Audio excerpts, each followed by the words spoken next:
بسم اللہ الرحمن الرحیم۔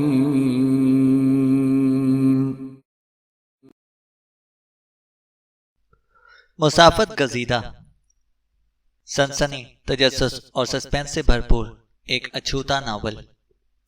مصنف امجد رئیس۔ 4:15 بجے کا وقت تھا۔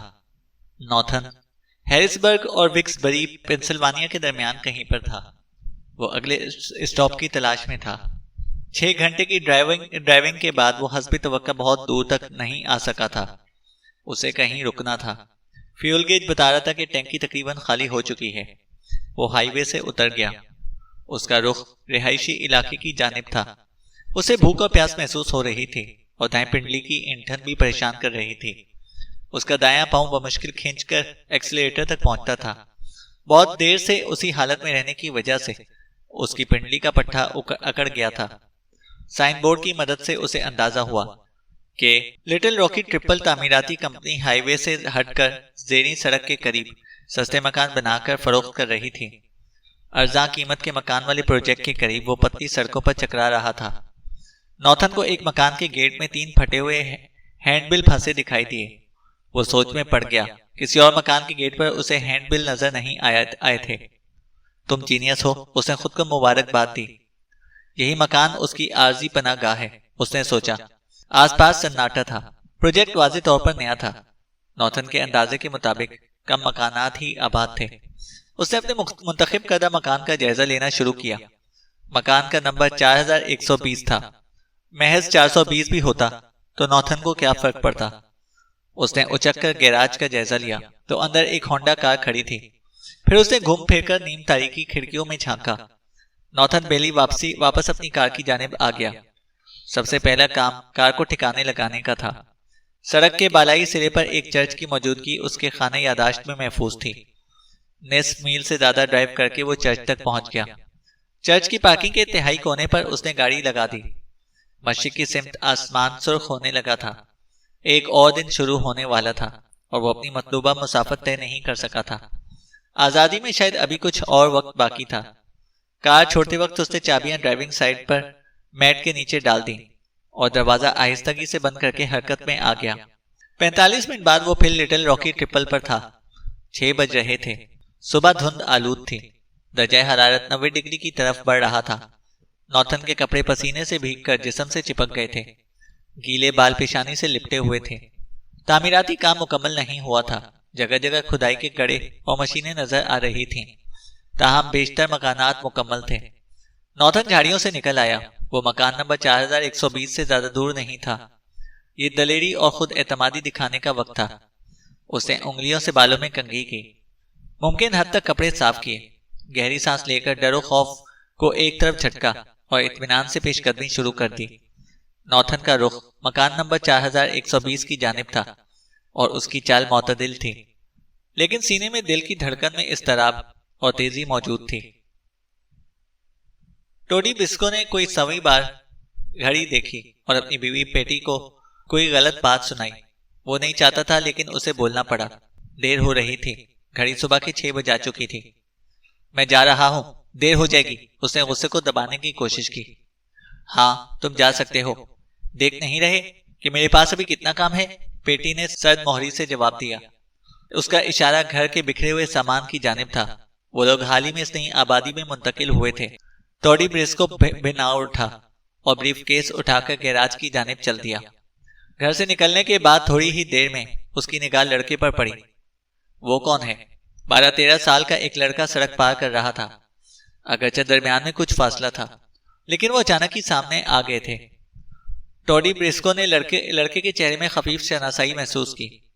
وہ چھریرے بدن کا ایک خوش شکل لڑکا تھا۔ بال سنہری تھے۔ اس کی چال بظاہر عام سی تھی، لیکن ٹوڈی نے ہلکی سی بے چینی سی محسوس کی۔ وہ اڑوس پڑوس کے بچوں میں سے نہیں تھا۔ جب ناتھن کی نظر کار پر پڑی تو اضطراری طور پر پہلا خیال جو ذہن میں چمکا وہ بھاگ جانے کا تھا۔ اس نے بمشکل اعصاب پر قابو پایا اور سابقہ چال سے قدم بڑھاتا رہا، تاہم اس نے مکان نمبر 4120 کی جانب سے رخ پھیر لیا۔ ٹوڈی کی شیولٹ ناتھن کے قریب پہنچ کر قدرے آہستہ ہوئی۔ ناتھن نے شائستگی سے مسکرا کر ہاتھ ہلایا۔ جواباً ٹوڈی کو بھی ہاتھ لہرانا پڑا۔ لڑکا نارمل تھا، ٹوڈی کو کوئی غیر معمولی بات نوٹ نہیں کر سکا سوائے اس کے کہ ایک تھکا ماندہ لڑکا صبح ہی صبح گھر کی جانب رواں دواں تھا۔ ٹوڈی نے شیوی کی رفتار بڑھائی، اس کے خیالات کا دھارا اپنے کام کی جانب موڑ گیا تھا۔ ٹوڈی نے ایک بار بھی اگبی شیشے میں نہیں جھانکا۔ شیوی کے غائب ہوتے ہی نوتن نے رخ بدلا اور جنگل نما خطے میں گھس گیا۔ اس نے دوڑنے کی حماقت نہیں کی تھی۔ جھاڑ جھنکاڑ کی آڑ میں وہ ایک درخت سے ٹیک لگا کر بیٹھ گیا۔ تم نے حماقت کی، اس نے خود سے کہا۔ تمہیں کھلی جگہ پر نہیں جانا چاہیے تھا۔ اگر وہ آدمی پہچان لیتا پھر؟ اسے خود پر غصہ آ رہا تھا۔ گزشتہ 24 گھنٹے میں وہ کئی غلطیاں کر چکا تھا اور صرف قسمت کے سہارے آگے بڑھ رہا تھا۔ اسے لگا کہ وہ دلدل میں پھنس گیا ہے۔ نکلنے کی جتنی کوشش کرتا ہے مزید گہرائی میں چلا جاتا ہے۔ آگے کیا ہونے والا ہے اس کا دماغ معاف ہونے لگا تھا۔ ناتوانی بڑھتی جا رہی تھی۔ اسے نیند کی ضرورت تھی۔ اسے ہمت مجتمع کی۔ وہ ایک اور جرم کرنے جا رہا تھا۔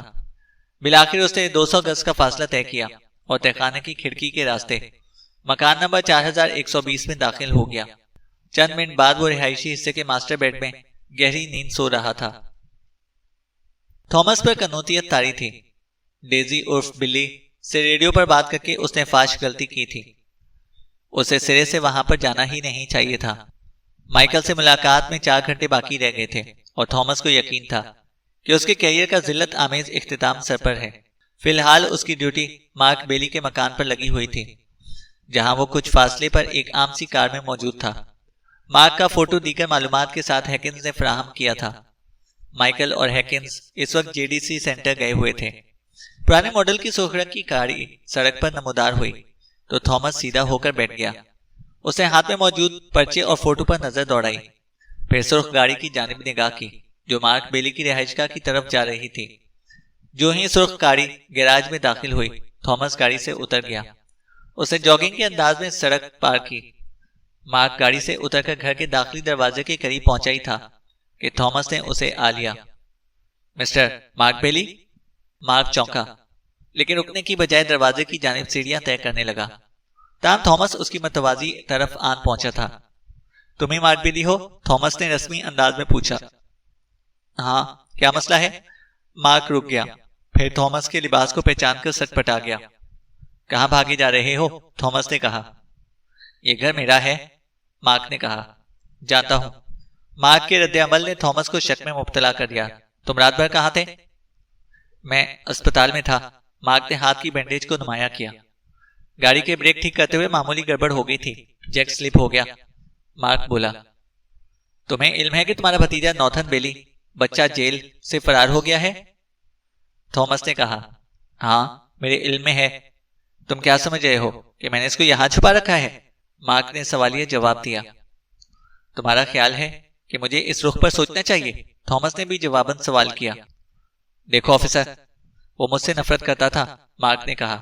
اور تم؟ تھامس نے مارک کی بات کاٹ دی۔ میں بھی۔ اس کی صحیح جگہ وہی تھی۔ میری بھی جان چھوٹ گئی، مارک نے بے دھڑک کہا۔ کیا میں اندر آ سکتا ہوں؟ تھامس نے پوچھا۔ میرا خیال ہے نہیں، میرا مطلب ہے کہ وارنٹ کے بغیر نہیں، مارک نے صاف انکار کر دیا۔ تھامس کو اس غیر متوقع جواب پر حیرت ہوئی۔ ٹھیک ہے، تھامس نے ہاتھ اٹھا کر پسپائی اختیار کی۔ مارک دروازہ کھول کر اندر داخل ہو گیا۔ مسٹر مارک، اچانک تھامس پلٹا۔ اب کیا بات ہے؟ وہ کھلے دروازے میں کھڑا تھا۔ گاڑی والا حادثہ کہاں پیش آیا تھا؟ تھامس نے پوچھا۔ مارک کا رنگ بدلا۔ گاڑی کے نیچے، مارک بڑبڑایا اور دروازہ بند کر دیا۔ مارک، تم واقعی قابل نفرت ہو، تھامس اسٹیئرنگ پر انگلیاں بجاتے ہوئے سوچ رہا تھا۔ یہ بندہ اسے کسی رخ سے ٹھیک نہیں لگا تھا۔ نوتھن کی بات پر بھڑک گیا تھا، نیز حادثے کے سوال پر بھی نروس دکھائی دیا تھا۔ تھامس کو یقین تھا کہ مارک کچھ نہ کچھ چھپا رہا ہے، لیکن کیا؟ اسے کیا کرنا چاہیے؟ اس نے گھڑی دیکھی۔ مائیکل کے ساتھ میٹنگ میں ابھی وقت تھا۔ تھامس نے کچھ سوچتے ہوئے کاؤنٹی اسپتال کا رخ کیا۔ اسپتال پہنچ کر اس نے ایمرجنسی ڈپارٹمنٹ کے بارے میں معلوم کیا۔ ٹراما ڈیسک پر اسسٹنٹ کو اس نے مارک کا فوٹو دکھایا اور ہاتھ کے زخم اور ٹریٹمنٹ کے بارے میں سوالات کیے۔ اسے مایوسی کا سامنا نہیں کرنا پڑا۔ جلدی وہ ڈاکٹر ٹیڈ بیکر تک پہنچ گیا۔ ڈاکٹر کسی زخمی کھلاڑی کے ساتھ مصروف تھا، تاہم جلدی وہ تھامس کے ساتھ ایک خالی کمرے میں آ گیا۔ ہاں بھائی، بولو کیا معاملہ ہے؟ ٹیڈ بیکر نے پوچھا۔ ڈاکٹر ٹیڈ، کل رات آپ نے مارک بیلی نام کے ایک مریض کے ہاتھ کا ٹریٹمنٹ کیا تھا، تھامس نے سوال کیا۔ کیا مسئلہ ہو گیا؟ ڈاکٹر نے استفسار کیا۔ اسے بتایا ہوگا کہ اس کے ہاتھ گاڑی کے نیچے آ گیا تھا، تھامس نے کہا۔ ہاں، اس نے یہی بتایا تھا، ڈاکٹر نے تصدیق کی۔ پھر کچھ توقف کے ساتھ بولا، لیکن آفیسر میں تفصیل نہیں جا سکتا کیونکہ کچھ قانونی رکاوٹیں ہیں۔ تم سمجھ سکتے ہو، ٹیڈ بیکر نے کہا۔ ڈاکٹر آپ ٹھیک کہہ رہے ہیں، تھامس کی آواز میں مایوسی اور پریشانی تھی، لیکن میرا کیریئر داؤ پر لگ گیا ہے، بس میری اتنی مدد کر دیں، آپ کچھ نہ بتائیں، میں اپنا خیال ظاہر کرتا ہوں، آپ صرف ہاں یا نہ میں سر ہلا دیں، تھامس نے کہا۔ ڈاکٹر کی پیشانی پر پرسوچ شکنیں نمودار ہوئیں۔ اوکے، تھامس نے رکی ہوئی سانس خارج کی۔ میں یہ سمجھتا ہوں کہ مارک ہاتھ کے بارے میں جھوٹ بول رہا ہے۔ جھوٹ کو چھپانے کے لیے بولا جاتا ہے، کچھ نہ کچھ اس نے غلط کیا ہے، جسے پوشیدہ رکھنے کے لیے اس نے گاڑی والا عذر پیش کر دیا۔ ڈاکٹر کیا میرا خیال ٹھیک ہے؟ تھامس نے پر امید نظروں سے ڈاکٹر ٹیڈ کو دیکھا۔ ڈاکٹر نے اسبات میں سر کو جنبش دی اور کھڑا ہو گیا۔ تھینک یو ڈاکٹر، آپ نے مجھے مریض کے بارے میں کچھ نہیں بتایا، بہت بہت شکریہ۔ تھامس نے ہاتھ ملایا، وہ پرجوش نظر آ رہا تھا۔ بالآخر اس نے کچھ نہ کچھ کارروائی کر ہی ڈالی تھی، جو بظاہر معمولی لگ رہی تھی لیکن حوصلہ افزا تھی۔ اب وہ مائیکل کو فیس کرنے کے لیے بہتر پوزیشن میں تھا۔ ڈکسن فیملی کے شاندار گھر تک پہنچنے والا پہلا تفتیش کنندہ مائیکل خود تھا۔ اس کی قیمتی کار غائب تھی۔ اسے وہاں مقامی ٹی وی چینل کی سیٹلائٹ وین بھی دکھائی دی۔ فرنٹ ڈور پر مائیکل نے ایک شناسا چہرہ دیکھا۔ یہ وہی افسر تھا جو اسے جے ڈی سینٹر میں بھی ملا تھا۔ گڈ آفٹر نون آفیسر بورشو، مائیکل نے کہا۔ بورشو نے جواب دے کر مائیکل کے لیے راستہ بنایا۔ ڈکسن فیملی کی برگلری کال کے رد عمل میں وہاں ہجوم بڑھتا جا رہا تھا، جس کی واحد وجہ یہ تھی کہ وہ خبر عام ہو گئی تھی کہ نوتھن نے وہاں پر قیام کیا تھا۔ ڈکسن فیملی وہاں سے بہت دور ڈزنی ورلڈ گئے ہوئے تھے۔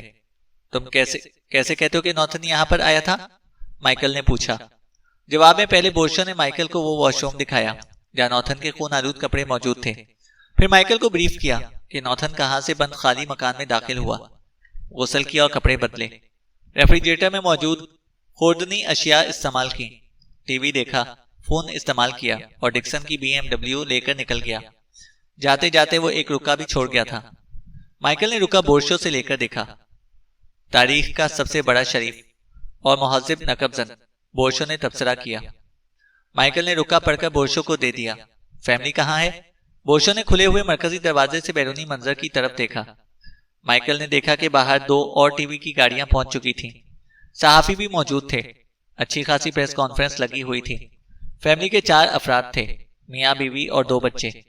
کیمرے اور مائک ہوا میں گردش کر رہے تھے۔ خوب موقع ہاتھ آیا ہے شہرت حاصل کرنے کا، مائک نے گہری سانس لی۔ نئی پناہ گاہ نوتھن کی گزشتہ قیام گاہ کے مقابلے میں بہت چھوٹی تھی۔ نوتھن وہاں گھسنے سے پہلے باہر سے پروجیکٹ دیکھ چکا تھا۔ تمام مکانات ایک ہی سائز کے تھے۔ نوتھن غسل کرنے کے بعد صوفے پر لیٹا ٹی وی دیکھ رہا تھا۔ دن چڑھ چکا تھا، 11 بجنے والے تھے۔ اس نے ٹی وی بند کیا اور 1 یونٹ مکان کا جائزہ لینا شروع کیا۔ اندرونی سیڑھیوں سے ہوتا ہوا وہ بالائی منزل پر آیا۔ کچھ دیر بعد وہ خوابگاہ میں داخل ہو رہا تھا۔ وہاں زیادہ فرنیچر نہیں تھا۔ ڈریسر کو کھنگالتے ہوئے اس نے تیسری دراز کھولی تو چونک اٹھا۔ وہاں نیلے اور سیاہ رنگ کا ایک وزنی ریوالور پڑا تھا، ساتھ میں گولیوں کا ایک ڈبہ بھی موجود تھا۔ نوتھن کو ٹی وی پروگرام کاپس یاد آیا جو وہ بڑے شوق سے دیکھتا تھا۔ اس نے ریوالور اٹھا لیا۔ اس وقت وہ خود کو ایک پولیس والا سمجھ رہا تھا۔ اس نے دیکھا کہ سلنڈر میں 4 گولیاں موجود تھیں۔ وہ کچھ دیر تک ٹی وی پروگرام کے مرکزی کرداروں کی طرح ایکٹنگ کرتا رہا۔ پھر اس نے ہتھیار اکبی سمت پتلون میں اڑس لیا۔ کچھ دیر بعد وہ ایک بار پھر گراؤنڈ فلور پر تھا۔ اس کا دماغ خالی تھا۔ معاً اس کی نگاہ ٹیلی فون پر رک گئی۔ کچھ سوچ کر نوتھن نے فون اٹھایا اور نمبر ملانے لگا۔ ڈیزی کو سامعین کی تعداد بڑھتی جا رہی تھی۔ اہم بات یہ تھی کہ لوگ نوتھن کے بارے میں فکر مند تھے اور ہمدردانہ سوچ رکھتے تھے۔ اس وقت وہ کوئن نامی خاتون کی کال اٹینڈ کر رہی تھی۔ خاتون نوتھن کے تحفظ کے بارے میں اپنے خدشات کا اظہار کر رہی تھی۔ ہائے کوئن، 1 منٹ رکو، تمہارے لیے سرپرائز ہے اور سننے والوں کے لیے بھی۔ ڈیزی کو اشارہ ملا تھا کہ لائن نمبر 14 پر نوتھن موجود ہے۔ شو کا حقیقی ستارہ وہی تھا۔ ڈیزی نے مخصوص بٹن دبایا اور بولی، نوتھن کیا تم لائن پر ہو؟ یس میم، جواب آیا۔ کیا تم نے مارننگ شو سنا تھا؟ تم سامعین کے لیے ایک سٹار بن چکے ہو، ڈیزی نے کہا۔ نہیں، میں معذرت خواہ ہوں، میں سن نہیں سکا، میں سو رہا تھا۔ او ڈیئر، مجھے حیرت نہیں ہوئی. اتنے کپڑے دھونے کے بعد تم یقیناً تھک گئے ہوگے, ڈیزی نے کہا. واٹ؟ اس کا منہ کھل گیا. ڈیزی کو کیسے پتا چلا؟ وہ سوچ رہا تھا. مطلب تمہیں پریس کانفرنس کا بھی علم نہیں ہوا؟ ڈیزی نے کہا. کیسی پریس کانفرنس؟ وہ کیا بات کر رہی تھی؟ نوتھن کا ذہن تیزی سے کام کر رہا تھا. وہ چپ تھا, اسے کچھ سمجھ نہیں آ رہا تھا. نوتھن؟ ڈیزی نے پوچھا. یس میم, نوتھن بولا. شاید تمہیں نہیں معلوم کہ تمہارے اجنبی مہمان میزبان واپس آ گئے ہیں, اور ان کی کچھ اشیاء گھر میں موجود نہیں ہیں, جیسے ان کی BMW کار, اور ان کو تمہارا چھوڑا ہوا رکا بھی مل گیا ہے. ڈیزی نے نرم اور محتاط انداز میں نوتھن کو بتایا. وہ جانتی تھی کہ انگنت لوگ سن رہے ہیں, جن میں عوام کے ساتھ یقیناً کچھ خواص بھی شامل ہیں. نوتھن کی دھڑکنیں تیز ہو گئیں. ایسا نہیں ہونا چاہیے تھا. اسے توقع نہیں تھی کہ گھر کے مالک اتنی جلدی واپس آ جائیں گے, اور بات پھیل جائے گی. اس کا مطلب یہ کہ وہ پولیس سے محض چند گھنٹے آگے ہیں. وہ لوگ بہت جلد سب سے پہلے BMW تک پہنچیں گے, پھر اسے پکڑیں گے. اچھی بات یہ تھی کہ لوگ مڈ ویک میں چرچ نہیں جاتے, اور اس نے چرچ کے احاطے میں جہاں گاڑی چھوڑی تھی وہ جگہ سڑک سے نظر نہیں آتی. اس نے گاڑی استعمال ضرور کی تھی, چرائی نہیں تھی. اس امر کو واضح کرنے کے لیے اسے چابیاں چھوڑ دی تھیں. اسے چند گھنٹے اور چاہیے تھے. بہت سے سوال اس کے ذہن میں رینگ رہے تھے. نوتھن, کہاں ہو؟ ڈیزی کی میٹھی آواز نے اسے خیالات کے حصار سے باہر نکال دیا. یس میم, اس نے بات کا سلسلہ جاری رکھنے کا فیصلہ کیا. پوائنٹر میگنم کو صاف کرتے ہوئے اپنی قیامگاہ پر لائیو پریس کانفرنس دیکھ رہا تھا. میڈیا میں نوتھن کی مقبولیت اور دلچسپی پوائنٹر کے لیے تکلیف دہ تھی. بہرحال ڈور کا سرا اسے مل گیا تھا. اسے زیادہ سے زیادہ 2 دن میں نوتھن کی کہانی کا اینڈ کرنا تھا. بصورت دیگر سلیئر کے ہاتھوں خود پوائنٹر کا دی اینڈ یقینی تھا. میڈیا کا جنونی پہیا جس برق رفتاری سے گھوم رہا تھا. لائیو شو میں مذکورہ فیملی جو کچھ بتا رہی تھی وہ سب کچھ نوتھن کے امیج کو مثبت رنگ دے رہا تھا. فیملی کے بیان کے مطابق کپڑوں اور کار کے علاوہ کوئی چیز غائب نہیں ہوئی تھی. نوتھن نے فریج سے 3 عدد پیزا کھائے تھے. ان کا واش روم اور ماسٹر بیڈ استعمال کیا تھا. کوئی یقین نہیں کرے یا نہ کرے, یہ لائیو شو تھا. وہ لوگ بتا رہے تھے کہ نوتھن نے اپنے لباس کے علاوہ ان لوگوں کی جو چیز بھی تولیہ اور کپڑوں سمیت استعمال کی تھی وہ سب اس نے دھو کر رکھ دیے تھے, حتیٰ کہ استعمال شدہ بستر کو بھی اصل حالت میں کر کے گیا تھا. ٹی وی پر مسز ڈکسن یعنی کینڈرا نوتھن کا چھوڑا ہوا رکا پڑ رہی تھی. Dear mister and missus Dixon and kids, مجھے امید ہے کہ میں ٹھیک نام لکھ رہا ہوں. میں معذرت خواہ ہوں کہ مجھے غیر قانونی طریقے سے آپ کے گھر میں داخل ہونا پڑا. میں نے کوشش کی ہے کہ آپ لوگوں کو کوئی پریشانی نہ ہو, نہ ہی کوئی نقصان ہو. میں نے کھڑکی کے ٹوٹے ہوئے شیشے بھی ہٹا دیے ہیں. میں بڑا ہو کر آپ کا نقصان ضرور پورا کروں گا. آپ کا گھر بہت خوبصورت ہے, اور میں نے اتنا بہترین ٹی وی زندگی میں پہلے کبھی نہیں دیکھا. پلیز اپنے بیٹے کو بتائیے کہ مجھے مجبوراً اس کے کچھ کپڑے لینے پڑے. میں شرمندہ ہوں اور شکر گزار بھی. میں نے آپ کے لیے تولیہ اور دیگر کپڑے دھو کر رکھ دیے ہیں. کار کے بارے میں آپ قطعی پریشانی محسوس نہ کریں. میں بہت احتیاط کروں گا اور جلد آپ کو بتا دوں گا کہ کار کہاں کھڑی ہے. مجھ سے کچھ غلط کام ہو گئے ہیں, لیکن یہ سب ویسا نہیں جیسا کہ پولیس سمجھ رہی ہے. آپ نے اندازہ لگایا ہوگا کہ مجھے انتہائی پریشان کن صورتحال کا سامنا ہے. مجھے امید ہے کہ آپ میری دیانت اور سچائی پر شک نہیں کریں گے. پلیز چند روز پولیس کو اطلاع نہیں کیجیے گا. میں تنہا ہوں اور چھوٹا ہوں. مجھے اپنا مسئلہ حل کرنے میں چند روز لگیں گے. آپ کا دوست نوتھن بیلی. کینڈرا نے رکا پڑھ کر سر اٹھایا تو کیمرہ کلوز اپ میں چلا گیا. اسکرین پر صرف کینڈرا کا چہرہ نظر آ رہا تھا. کیمرہ دوبارہ دور ہونے لگا. ادھر سوالات کی بوچھار نے کینڈرا کو اپنے حلقے میں لے لیا. وہ سب کو جواب دینے کی پوری کوشش کر رہی تھی. بالآخر مقامی اخبار کے ایک صحافی نے مشکل سوال کا تیر پھینکا, اور یہ آخری تیر تھا. نوتھن جو رکا لکھ کر گیا ہے, اس میں اس نے درخواست کی تھی کہ آپ لوگ چند روز پولیس کو بے خبر رکھیں, لیکن آپ نے اس کے برخلاف عمل کیا. کیسا محسوس ہوا؟ کینڈرا کے چہرے پر سرخی کی لہر دوڑ گئی. اس نے امدادی نظر کے ساتھ اپنے کھڑے شوہر پر ڈالی, لیکن ڈکسن کہیں اور کھویا ہوا تھا. وہ اپنے ہاتھ کے ناخن میں کچھ تلاش کر رہا تھا. پوائنٹر نے 6 عدد راؤنڈ میگنم میں منتقل کرتے ہوئے کہا لگایا. اچھا سوال کیا ہے. وہ شکایت کرنے کے لیے تیار تھا. مائیکل اجلت میں ڈکسن فیملی کے گھر سے روانہ ہوا تھا. کار ریڈیو اس نے نیوز ٹاک 990 پر سیٹ کر دیا تھا. مائیکل کے دل کی گہرائی میں کہیں ایک آواز تھی جو کہہ رہی تھی کہ نوتھن کو نکل جانا چاہیے. اس کے شکوک و شبہات اس وقت مکمل طور پر دور ہو گئے تھے جب وہ اور ہیکنز جے ڈی سینٹر میں موبی کا انٹرویو کر رہے تھے۔ موبی وہ لڑکا تھا جس کا کمرہ سینٹر میں نوتھن کے کمرے سے ملحق تھا۔ موبی کو مائیکل اور ہیکنز نے بمشکل گفتگو پر آمادہ کیا تھا۔ لڑکا تو جیسے گونگا بن گیا تھا۔ وہ 15 سال کا، سیاہ رنگت کا حامل اور اپنی عمر سے دیکھنے میں بڑا معلوم ہوتا تھا۔ دیکھو موبی، مائیکل نے لڑکے کو سمجھایا، تم شاید یقین نہ کرو لیکن نوتھن کے بہترین مفاد میں ہے کہ ہم اس تک پہنچ جائیں۔ اگر ہم ایسا نہ کر سکے تو وہ مارا جائے گا۔ مائیکل کہہ رہا تھا، کیوں؟ آخر تم کیوں اس کو مارنا چاہتے ہو؟ لڑکا اچانک بول پڑا۔ نہیں، تم غلط سمجھ رہے ہو۔ مائیکل کی دھڑکن میں اضافہ ہو گیا۔ پولیس کا مسلح غول نوتھن کی بو سونگھتا پھر رہا ہے۔ ان کے علاوہ کچھ اور لوگ بھی ہو سکتے ہیں۔ مائیکل نے ذرا توقف کیا، پھر دوبارہ بولا، مثلاً رکی ہیرس، مقتول کے دوست احباب میں سے کوئی مشتعل ہو اور بدلے کے چکر میں نوتھن کو مار ڈالے، یا نوتھن بھاگتے بھاگتے پولیس کے ہاتھوں مارا جائے۔ اگر ہم پہلے اس تک پہنچ گئے تو اس کے بچنے کے بہتر امکانات ہیں، مائیکل نے کہا۔ لیکن اگر میں خاموش رہوں تو نوتھن کے لیے زیادہ بہتر نہیں ہوگا؟ لڑکے نے گویا جرح کی۔ مائیکل بغور موبی کی آنکھوں میں جھانکتا رہا۔ اتنا تو واضح ہو گیا تھا کہ لڑکا نہیں چاہتا کہ نوتھن کسی کے ہاتھ آئے، یعنی لڑکا بھی وہی چاہتا ہے جو خود مائیکل کے دل میں تھا۔ لیکن موبی یہ کیوں سوچ رہا تھا؟ رکی کے بارے میں کیا خیال ہے؟ ہیکنز نے سوال کیا۔ ہم نے سنا ہے کہ وہ برا آدمی تھا، مائیکل ہیکنز بولا۔ لڑکے کی آنکھیں مان چمکنے لگیں۔ لاتعلقی کی جگہ اس بار نفرت کے تاثرات عیاں تھے۔ اس کو بہت پہلے مر جانا چاہیے تھا، لڑکا بے دھڑک بولا۔ وہ کیوں؟ ہیکنز نے پوچھا۔ اگر تم نے سنا ہے کہ رکی برا آدمی تھا تو پھر یہ سوال کرنے کی ضرورت نہیں ہے، موبی نے جواب دیا۔ کمرے میں سناٹا تھا۔ مائیکل اور ہیکنز اندر ہی اندر دنگ رہ گئے۔ سناٹے کا وقفہ طویل تر ہو گیا۔ شکریہ موبی۔ ہیکنز سست روی سے کرسی سے اٹھا۔ اسے مائیکل کی آنکھ کا اشارہ دیکھ لیا تھا۔ مجھے امید ہے کہ تمہارا آگے اچھا وقت گزرے گا، ہیکنز یہ کہہ کر چل پڑا۔ دونوں دوست واپسی کے لیے تیار تھے۔ مائیکل کا ہاتھ دروازے کی نوب پر تھا کہ لڑکے کی آواز پر دونوں رک گئے۔ یو کاپس، وہ بولا۔ رکی نوتھن کے پیچھے تھا، وجہ مجھے معلوم نہیں۔ اچھا ہوا نوتھن یہاں سے نکل گیا، ورنہ وہ مارا جاتا، موبی نے کہا۔ شکریہ موبی، مگر تم ایسا کس بنا پر کہہ رہے ہو؟ مائیکل نے مڑ کر پوچھا۔ میں نے کچھ بھی نہیں کہا، لڑکا منہ پھیر کر لیٹ گیا۔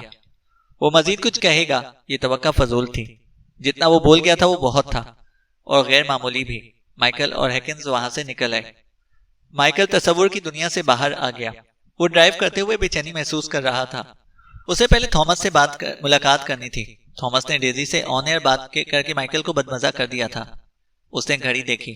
مائیکل جان گیا تھا کہ وہ اکیلا نہیں ہے، بلکہ موبی سمیت انگنت لوگ نوتھن کے طرفدار ہیں، جن میں وہ خود اس کے بعد 2 ہستیاں سر فہرست آ چکی تھیں، ایک ڈیزی اور دوسرا جے ڈی سی کا لڑکا موبی۔ ڈیزی اپنے دل کی آواز کو زبان نہیں دے سکتی تھی۔ یہی حال مائیکل کا تھا۔ وہ اپنے فرض سے مجبور تھا۔ زیادہ سے زیادہ وہ اپنی بیوی اور ہیکنز سے ہی ذاتی خیالات شیئر کر سکتا تھا۔ جذبات سے ہٹ کر، کڑی کڑی جوڑ کر حقائق کی بنیاد پر اس نے جو تصویر بنائی تھی، اس تصویر کے متعدد گوشوں پر اس کا ذہن یکسو تھا۔ نوتھن کسی رخ سے مرڈر کے خانے میں فٹ نہیں ہو رہا تھا۔ اسے کلر کہا جا سکتا تھا۔ کلنگ بھی ذاتی دفاع میں حادثاتی طور پر ہوئی۔ نوتھن کو عوام کے لیے خطرہ قرار دینے کے لیے پیٹرولی سرتوڑ کوشش کر رہا تھا۔ وہ سیاسی مفاد حاصل کرنے کے لیے اپنی منفی کوششوں میں مصروف تھا۔ مائیکل اور ڈیزی بالواسطہ طور پر پیٹرولی کے عزائم میں رکاوٹ ڈال رہے تھے۔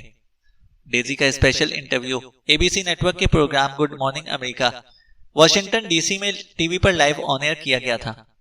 لطف اور دلچسپی کی بات یہ تھی کہ اے بی سی نیٹ ورک والوں نے پیٹرولی پبلک اٹارنی کو بھی مدعو کر رکھا تھا۔ مائیکل تک انٹرویو کی جزیات پہنچ چکی تھیں۔ انٹرویو میں ڈیزی اور پیٹرولی کا متضاد موقف کھل کر سامنے آیا تھا۔ انٹرویو جیک لندن نے کیا تھا، جس کی شہرت ٹھیک ٹھاک تھی۔ جیک لندن کے برجستہ اور چپتے ہوئے سوالات نے پیٹرولی کو بکھلا دیا تھا۔ رہی صحیح کسر ڈیزی نے پوری کر دی تھی۔ مائیکل کا ذہن بن چکا تھا، تاہم وہ ابھی تک مضبوط کلیو حاصل نہیں کر پایا تھا جس کی بنیاد پر وہ کھل کر اظہار کر سکے کہ نوتھن کیس کے پس پردہ حقیقت کیا ہے، کیا گیم کھیلا جا رہا ہے اور اصل کھلاڑی کون ہے۔ اس کے ذہن میں 2 افراد متواتر چبھ رہے تھے۔ 2 میں سے ایک زندہ تھا، یعنی نوتھن کا چچا مارک بیلی۔ دوسرا شخص اس دنیا میں نہیں تھا، یعنی رکی ہیرس۔ تمام ڈرامے قیاس آرائی و مستضاد نقطہ ہائے نظر اور چوہے بلی کے کھیل کی پہلی اور آخری حقیقت یہ تھی کہ پولیس نے بہرحال نوتھن کو گرفت میں لینا ہی ہے۔ ریوالور ملنے پر نوتھن خود کو نسبتاً محفوظ خیال کر رہا تھا۔ دوسری طرف وہ یہ بھی سوچ رہا تھا کہ اس کے جرائم کی فہرست طویل ہوتی جا رہی تھی۔ لیکن میں سرحد پار کر کے کینیڈا پہنچ جاؤں گا تو ڈکسن فیملی کے کپڑوں کی طرح یہ ہتھیار بھی اصل مالک کو واپس کر دوں گا، اس نے سوچا۔ لیکن وہ ریوالور کا کرے گا کیا؟ وہ خود سے سوال جواب کر رہا تھا۔ کسی نے مجھے مارنے کی کوشش کی تو میں یہ ہتھیار استعمال کروں گا، تو کیا میں مستند قاتل بن جاؤں گا؟ لیکن اگر واقعی ایسا ہو گیا تو وہ یقیناً اپنے ہمدرد کھو بیٹھے گا۔ ریڈیو والی میم کتنی شرمندہ ہوگی۔ نوتھن کا دماغ مفلوج ہونے لگا۔ اس نے پریشان ہو کر ریڈیو آن کر دیا، مختلف نیوز اسٹیشن چیک کیے۔ خبروں میں سب سے اوپر نوتھن اسٹوری ہی چل رہی تھی۔ اس نے ریڈیو بند کر کے ٹی وی آن کر دیا۔ بظاہر وہ خبریں سن رہا تھا، نگاہ اسکرین پر تھی لیکن ذہن بھٹک رہا تھا۔ اچانک ٹی وی نے اس کی توجہ کھینچ لی۔ تصویری خبریں جو کہہ رہی تھی کہ نوتھن کو سماعت کا دھوکہ محسوس ہوا۔ اس نے ٹی وی بند کر کے پھر ریڈیو آن کیا۔ وہاں بھی ٹی وی جیسی خبر چل رہی تھی۔ جے ڈی سی کے مفرور لڑکے نوتھن نے جس بی ایم ڈبلیو کار پر سفر کیا اسے تلاش کر لیا گیا ہے۔ آگے سننے کی وہ تاب نہ لا سکا۔ نوتھن نے ریڈیو بند کر دیا۔ یہ کیوں کر ہو گیا؟ اتنی جلدی؟ ابھی تو اسے 100 میل مزید مسافت طے کرنی تھی۔ اس خبر سے پہلے وہ اپنی موجودہ پناہ گاہ کے گیراج میں کھڑی ہونڈا کار کو استعمال کرنے کا منصوبہ بنا رہا تھا، لیکن پولیس پہلے ہی اس کے قریب بہت قریب پہنچ چکی تھی۔ اتنی جلدی وہ کیسے پہنچ گئے؟ معنی سے وہ کار سوار یاد آیا جو کل صبح سڑک پر ملا تھا۔ کیا وہ نوتھن کو پہچان گیا تھا؟ کیا اسے پولیس کو اطلاع دی؟ نوتھن کو خود سے نفرت محسوس ہوئی۔ وہ ایڈیٹ تھا۔ اس نے بار بار احمقانہ خطرات مول لیے۔ اب پولیس جلد یا بدیر مرڈر کیس میں اسے پکڑ لے گی، ساتھ میں دیگر جرائم بھی نتھی کرے گی۔ یہ لوگ اسے مار دیں گے یا پھر وہ ساری زندگی جیل میں سڑے گا۔ یکلخ نوتھن پر ڈپریشن کا حملہ ہوا۔ تمام صحیح لا حاصل رہی۔ اب تک قسمت اس کا ساتھ دیتی رہی تھی، لیکن کب تک؟ مایوسی کا اندھیرا نوتھن کو نگل رہا تھا۔ اس نے دھندلی آنکھوں سے ریوالور کو دیکھا، پھر اسے اٹھا لیا۔ آزادی کا ایک اور راستہ بھی تو تھا، آسان اور سہل۔ کوئی ٹینشن نہیں، کوئی بھاگ دوڑ نہیں۔ تصور میں اس نے باپ کو دیکھا، فرشتے بھی ان کے ساتھ تھے۔ وہاں وہ اپنی ماں سے بھی مل سکے گا۔ نوتھن کے لبوں پر بے ساختہ مسکراہٹ نے جنم لیا۔ اس نے دیکھا کہ اس کے ماں باپ بھی مسکرا رہے ہیں۔ وہ بادلوں سے نکل کر والدین کے پاس پہنچ گیا۔ اس کی آنکھ سے ایک آنسو پھسلا۔ نوتھن کو پتہ ہی نہیں چلا۔ اس نے ریوالور اوپر کیا اور بیرل میں جھانکا۔ چند سیکنڈ بعد ہتھیار کی نال اس نے کنپٹی پر رکھ دی۔ وہ آزاد ہونے والا تھا۔ یہ خیال اسے پہلے کیوں کر نہ آیا؟ ٹریگر پر انگلی کا دباؤ بڑھنے لگا۔ آزادی اور مسرت اس کی منتظر تھی۔ 1 2 گریگ پرینگر کا سینہ فخر و انبساط سے پھولا ہوا تھا۔ بی ایم ڈبلیو کی دریافت کے باعث ریڈیو اور چینلز پر شام کی خبروں میں اس کا نام اور تصویر شامل تھے۔ اگر گریگ لڑکے تک پہنچنے میں بھی کامیاب ہو جاتا تو اس کی ترقی پکی تھی۔ علاقے کا جائزہ لینے کے بعد گریگ نے فیصلہ کیا کہ سب سے پہلے علاقے کے مکینوں کو کھنگالا جائے۔ اسے معلوم تھا کہ جلدی پولیس فورس اور میڈیا کی الغار ہونے والی ہے۔ اس کی پرجوش خواہش تھی کہ سب سے پہلے نوتھن تک پہنچ جائے۔ وہاں تعمیراتی پروجیکٹ نے اس سے زیادہ مکمل ہو چکا تھا۔ وہ مکان نمبر 4120 پر پہنچا تو اسے احساس ہوا کہ مکان غیر آباد نہیں ہے، تاہم اس وقت خالی پڑا ہے۔ اسے آگے بڑھنے سے بیشتر دروازے کی نچلی درز سے اپنا کارڈ اور انفارمیشن شیٹ اندر کھسکا دی اور چلتے چلتے رسماً اطلاعی گھنٹی کا بٹن بھی دبا دیا۔ ہیکنز مائیکل کی ہدایت کے بموجب جے ڈی سی کے اسٹاف کے ساتھ مشغول تھا۔ سینٹر کے ریکارڈ کے مطابق رکی تنہا تھا، غیر شادی شدہ تھا۔ ہیکنز نے مینیجر کی مدد سے رکی کا کمرہ دیکھا، تاہم اسے کوئی اہم سراغ نہیں ملا۔ مینیجر سے بات چیت کے دوران بالآخر اسے ایک نام ہاتھ آ ہی گیا۔ یہ نام مینسی کا تھا، جو رکی کا دوست تھا۔ وہ بروک فیلڈ گارڈن اپارٹمنٹ میں مقیم تھی۔ ہیکنز بلا تاخیر عمارت کی پہلی منزل پر تک پہنچا۔ مینسی کے اپارٹمنٹ کے دروازے پر اسے کسی ڈور بیل کا بٹن دکھائی نہیں دیا۔ کئی بار دستک دینے پر ایک لڑکی نے دروازہ کھولا۔ ہیکنز نے اپنا شناختی کارڈ گلے میں لٹکایا ہوا تھا۔ وہ ایک خوش شکل سرخی مائل بالوں والی خوش لباس لڑکی تھی۔ ہیکنز نے عمر کا اندازہ 25 سال لگایا۔ لڑکی کے چہرے پر ایک گہری خراش تھی جو ناک کے بانسے سے ہوتی ہوئی بائیں آنکھ کے نیچے اختتام پذیر ہو گئی تھی۔ خراش تشدد کی واضح علامت تھی۔ لڑکی کی سوجی ہوئی لال آنکھیں بتا رہی تھی کہ وہ روتی رہی ہے۔ ہیکنز کے دماغ میں گھنٹیاں بجنے لگیں. وہ کسی اہم ترین انکشاف کے نہایت قریب تھا. لڑکی کے بال پونی ٹیل کی شکل میں بندھے ہوئے تھے. ہیکنز تو اپنے تاثرات چھپا گیا، تاہم لڑکی حیرت زدہ تھی. تم یقیناً مینسی ہو؟ ہیکنز نے استفسار کیا. لڑکی کی نگاہ ہیکنز کے چہرے سے پھسل کر اس کے بیج پر جم گئی. غیر متوقع طور پر اس نے جواب دینے کی بجائے دروازہ وا کر کے ہیکنز کے لیے اندرونی راہ ہموار کی. ہیکنز پوری طرح چوکس تھا. اس نے شکریہ کا لفظ ادا کیا اور اندر قدم رکھ دیا. مینسی نشست گاہ میں صوفے پر ڈھیر ہو گئی. سائڈ ٹیبل پر بیئر کی بوتل کھلی پڑی تھی جو نصف کے قریب خالی ہو چکی تھی. ہیکنز نے اندازہ لگایا کہ وہ اکیلی تھی. اس نے سوچا کہ اظہار ہمدردی کرتے ہوئے مینسی کے چہرے سے آغاز کرے. پھر اس نے ارادہ بدل دیا. مجھے رکی کی موت پر افسوس ہے. ایسی تکلیف دہ صورتحال میں مجھے کچھ دریافت کرنا ہے. میں معذرت خواہ ہوں. شاید مجھے اس وقت نہیں آنا چاہیے تھا. ہیکنز نے نوٹ بک نکالنے سے اعتراض کیا. آفیسر، تکلفات کی ضرورت نہیں. مینسی نے بوتل اٹھا لی. ہیکنز نے سہولت محسوس کی. اسے لگا کہ مینسی آزردگی کے ساتھ دباؤ کا شکار ہے اور بوتل اس کا غم غلط کرنے کے لیے ناکافی ثابت ہو رہی تھی. میں یہ سمجھنے کی کوشش کر رہا ہوں کہ رکی جے ڈی سینٹر کے بچوں کے لیے کیوں ناپسندیدہ شخص بن گیا تھا. ہیکنز نے احتیاط سے الفاظ کا چناؤ کیا. تاہم میں سمجھتا ہوں کہ اس کے ساتھ جو کچھ ہوا وہ اس کا حقدار نہیں تھا. ہیکنز نے دیکھا کہ مینسی کی آنکھیں ڈبڈبانے لگی تھیں. اس نے گہری سانس لے کر آنسوؤں کو روکنے کی کوشش کی. کیا تم سمجھتے ہو کہ وہ ناحق مارا گیا؟ مینسی نے براہ راست سوال کیا. میرا خیال ہے کہ حقائق اتنے سادہ نہیں ہیں جتنے ظاہر نظر آتے ہیں. ہیکنز مزید محتاط ہو گیا تھا. مینسی کے سوال نے اسے احساس دلایا تھا کہ اس کا وزٹ ضائع نہیں ہوگا. ہاں آفیسر، تم ٹھیک سوچ رہے ہو، لیکن میں خود کو بہت اکیلا اور وہ اچانک چپ ہو گئی. ہیکنز خاموش رہا. اس کا اندھا تیر نشانے پر لگا تھا. لیکن مینسی اچانک بولتے بولتے رک گئی. ہیکنز نے غم کے ساتھ اس کی آنکھوں میں خوف کا سایہ دیکھا. اس کا ذہن دوبارہ لڑکی کے چہرے کی خراش کی جانب چلا گیا. ہیکنز کے دماغ میں پھر گھنٹیاں بجنے لگیں. کیا رکی نے کبھی نوتھن کا ذکر کیا تھا؟ ہیکنز نے بالآخر نیا سوال گھمایا. اس کی کوشش تھی کہ لڑکی کچھ نہ کچھ بولتی رہے. اندر ہی اندر اس کی رفتار نبض تیز ہو گئی تھی. نوتھن؟ مینسی نے بوتل منہ سے لگائی. میں خود سے سینکڑوں بار نوتھن سے متعلق سوال کرتی رہی ہوں. مجھے خوشی ہوتی اگر میں یہ کہہ سکتی کہ کسی بچے کی جان لینا رکی کے لیے ممکن ہی نہیں تھا. کاش میں یہ کہہ سکتی. مینسی ہچکی لے کر خاموش ہو گئی. ہیکنز نے سخت اضطراب محسوس کیا. لیکن میں یہ نہیں کہہ سکتی. وہ پھر گویا ہوئی. بچے اس کو پسند نہیں کرتے تھے. رکی کو اس بات سے نفرت تھی کہ سینٹر میں بچوں نے اسے وہ عزت نہیں دی جس کا وہ حقدار تھا. رکی نے بے وقوفی کی اور کھلونا بن گیا. اس نے دوسری غلطی کی کہ مجھے بھی کچھ نہیں بتایا، اور وہ ایک بار پھر گمسم ہو گئی. اس نے دونوں ہاتھوں سے بوتل دبوچ لی تھی. اس کے ہاتھ لرز رہے تھے.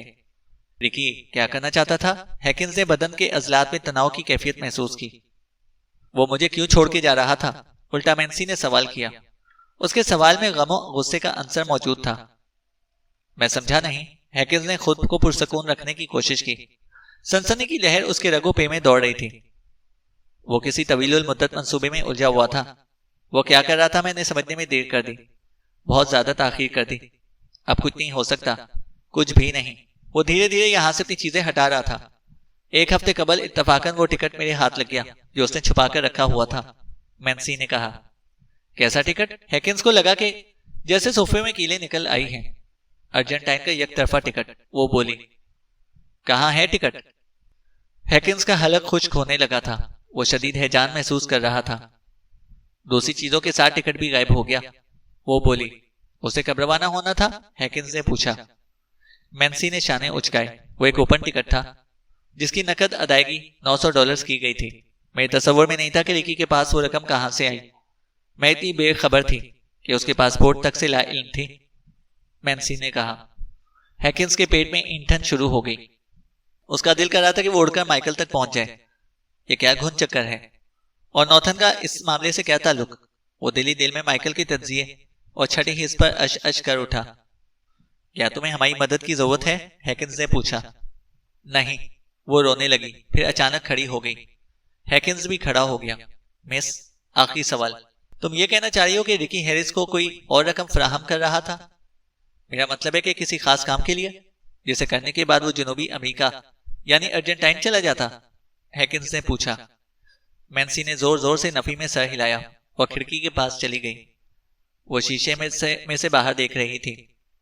مجھے کچھ نہیں پتا، لیکن جو کچھ بھی ہو رہا ہے وہ اتنا برا تھا کہ رکی ملک چھوڑ کر جا رہا تھا، اور مجھے بھی چھوڑ۔